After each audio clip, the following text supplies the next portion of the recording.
Hey tout le monde, j'espère que vous allez bien. Aujourd'hui, j'ai décidé de me placer d'une autre façon pour que vous voyez mieux mes livres.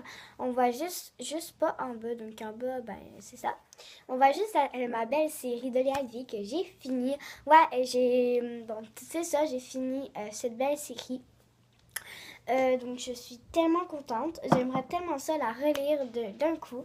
Donc le premier, le deuxième, le troisième, le quatrième, le cinquième, le sixième, le septième, le huitième. Il y a un neuvième qui va sortir. Je ne sais plus quand.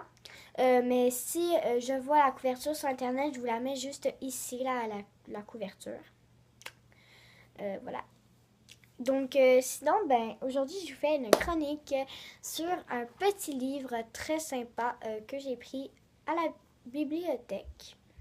Donc, ça s'appelle Loin des yeux près du cœur. Je suis désolée pour les reflets. Je vais juste pas montrer le petit signe.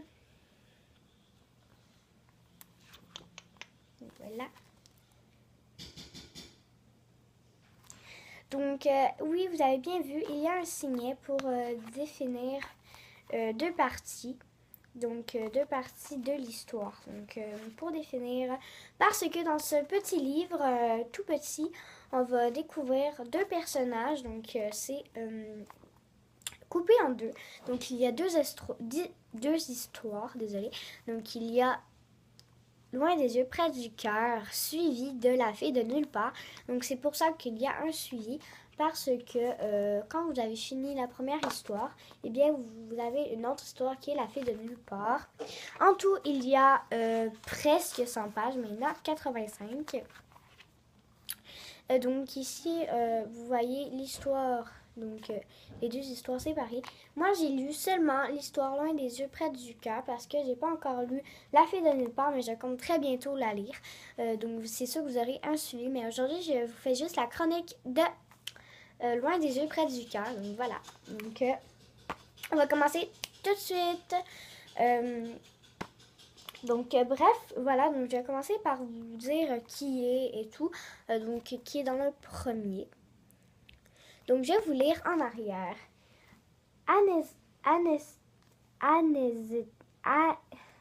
J'ai vraiment de la misère à Ezata et moi, nous nous donnions la main. Moi qui étais aveugle, je lui prenais et écoutais les pas des gens, le chant des oiseaux. Elle qui était noire m'enseignait les couleurs. Le bleu, c'est comme l'océan quand tu es devant. 3 petits points. C'est les éditions Nathan. Donc, c'est les éditions Nathan en poche. J'ai Cœur Cerise qui est des éditions Nathan et je suis en train de le lire. C'est pour ça que j'ai supprimé la chronique de Cœur Cerise parce que, en vérité, je devais effectivement vraiment relire parce que je m'en manquais énormément. Je savais pas où que j'étais rendue. Donc, je devais vraiment le recommencer. Donc, je l'ai relu. Donc, voilà. Donc, dans le fond, c'est un petit garçon qui s'appelle Hugo qui est aveugle et que dans le premier chapitre, eh bien, il rêve depuis longtemps de découvrir les couleurs et parce qu'il est aveugle. Donc, il nous parle qui est aveugle, comment il fait pour, comment voir les couleurs. Donc, il nous parle de son foyer. Donc, il dormait au foyer, mangeait au foyer, jouait au foyer, fréquentait l'école du foyer. Et lui, il en a eu marre. Donc, il n'est jamais avec des voyants. Donc, c'est pour ça qu'il était tanné. Donc, on voit ici, il était tanné. Donc, il a effectivement décidé de quitter cette école pour rentrer dans une nouvelle école au CM2, une nouvelle année. Donc voilà. Donc après, il a fait sa rentrée, il s'est présenté devant la classe, il a présenté son ordinateur à toutes les personnes qui voulaient l'écouter, qui étaient attentifs. Et après, on rencontre Azeta, la petite fille noire, qui se rencontra et se parla. Après, nous avons un chapitre qui s'appelle la négresse. Donc, négresse, c'est un mot que je jaillis. Donc, ça veut dire les noirs. Très méchamment. Je tiens à préciser que Je suis pas contre les Noirs. J'adore les Noirs, au contraire. J'ai j'ai rien à dire contre les Noirs.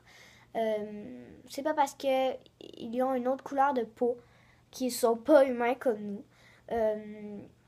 Donc voilà, donc je m'en contrefous qu'ils soient noirs ou blancs ou peu importe la couleur, peu importe leur pays, s'ils ont perdu une jambe, un bras, je m'en contrefous.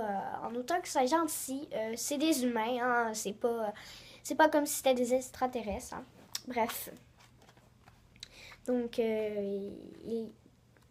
Azeta se fait beaucoup niaiser à cause qu'elle est noire et donc c'est extrêmement méchant quand on dit la négresse. Et après nous découvrons que un de ses potes, les garçons, ben ils discutaient de filles et ils ont demandé à Hugo est-ce que t'aimes une fille et lui il a dit oui et il a dit que c'était à Zeta et ils lui ont dit non, que tu peux pas l'aimer parce que c'était une négresse. Et bon, c'est très triste parce que même si elle est noire, elle a bien le droit d'avoir un copain blanc, aveugle, sourd, peu importe. Ça veut pas dire que si on est noir, qu'on doit sortir absolument avec une noire. Tout dépendamment de l'amour qu'on a pour la personne, pour comment qu'elle est. Ça n'a aucun rapport. Si t'es aveugle, tu dois sortir avec un aveugle. C'est ça que je comprends pas parfois dans les personnes. Après, nous avons effectivement la déclaration. La petite fille qui déclare qu'elle aimait Hugo. Et ils passaient beaucoup de temps ensemble et ils se sont plus jamais quittés. Et ils regardaient l'océan. Ils sont allés à l'océan. Bref.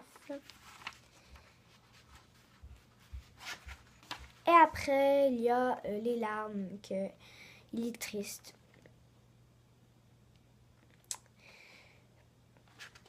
Un matin, il est rentré à l'école et parce que les aveugles, parfois, ils ont un ordinateur qui permet d'enregistrer des voix pour faire le travail, en fait. Et il y a une personne qui a enregistré une voix.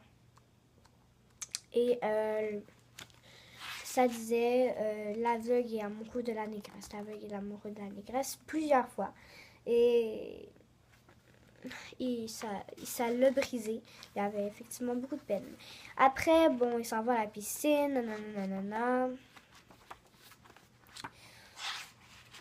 Et c'est pas mal ça. Et à la fin, qu'il y a une fin vraiment, vraiment triste. Donc, Mali, Afrique.